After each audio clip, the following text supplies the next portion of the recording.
some more reaction now to the death of Chester Williams, former Western Province Rugby President Thelo Wakefield, joining us on the line. Thelo, a very good evening to you and condolences as well. Tell us about your relationship with Chester Williams and just what went through your mind when you heard the news this evening. Rebecca, I was so shocked. I heard it from my neighbor, and what a shock to the rugby world. You know, this is a man that I can only describe as one of our greatest Springbok halfbacks who made his mark on the world rugby stage. What a decent and soft-spoken man he was. He was a real role model who served the game of rugby with lots of enthusiasm and everything he had. I think Chester crept deeply into the hearts of all communities across South Africa. A great rugby man who represented South Africa with lots of enthusiasm and everything he had. We were so proud of him when he represented South Africa in the 1995 victorious Rugby World Cup team.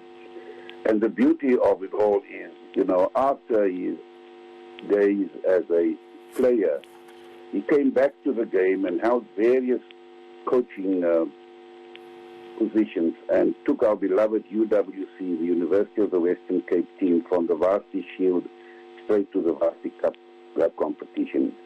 It showed the tremendous knowledge this man had about the game.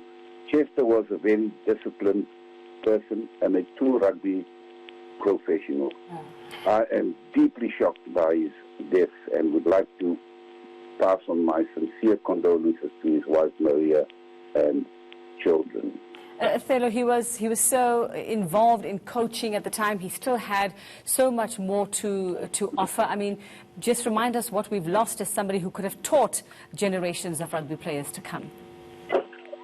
Rebecca, as we speak, we find our Western Province under 21 team in the finals, and they are at the moment in Bloemfontein preparing for their match tomorrow. Just yesterday, Chester visited the team and told the coach, his dear friend Jerome Tarvater, the two of them formed one hell of a combination.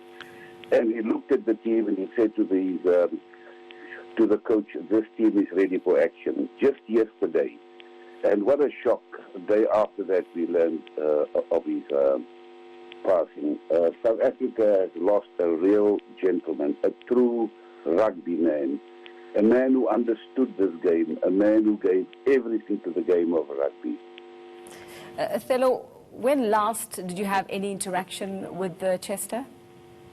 I sent him a message on his birthday, wishing him well for the future and inspiring him to remain in the game of rugby because, you know, right across South Africa, there are so many people who admired him and worshipped him because of his fantastic play, because of his great demeanor, and just for the person that he was. You know, he made time to sign the autographs of youngsters. He was the last person to get into the bus. And what, as a manager those days when I managed the Western Province team, what a difficult task it was to get Chester away from the public and just to get him seated in the bus. But, you know, he deserved that because people just admired and adored him. Now, Chester is the fifth member of that Springbok squad from 95 to have passed away, the last being James Small, and that was 2 months ago. You know, what does this tell us about just how we should be celebrating our great sportsmen while they are still here with us, and you know, rather talking about them only at when tragedy strikes like this and we look back on their careers? Exactly. Such a true statement. You know, we tend to forget about them when they retire. And James, you know, another fantastic guy who played on the other wing, was a great guy too. You know, many a time I was also the manager of the Super Rugby team wherein James played, and what a nice guy. And I think that we should really celebrate their lives while they are still alive. and just appreciate the fact that they contributed to the game in South Africa. And yeah, it's so sad that we can talk a lot about him now after that death. And you so rightly said, we need to celebrate them while they are still alive. Thank you very much for that look back and those words about Chester Williams.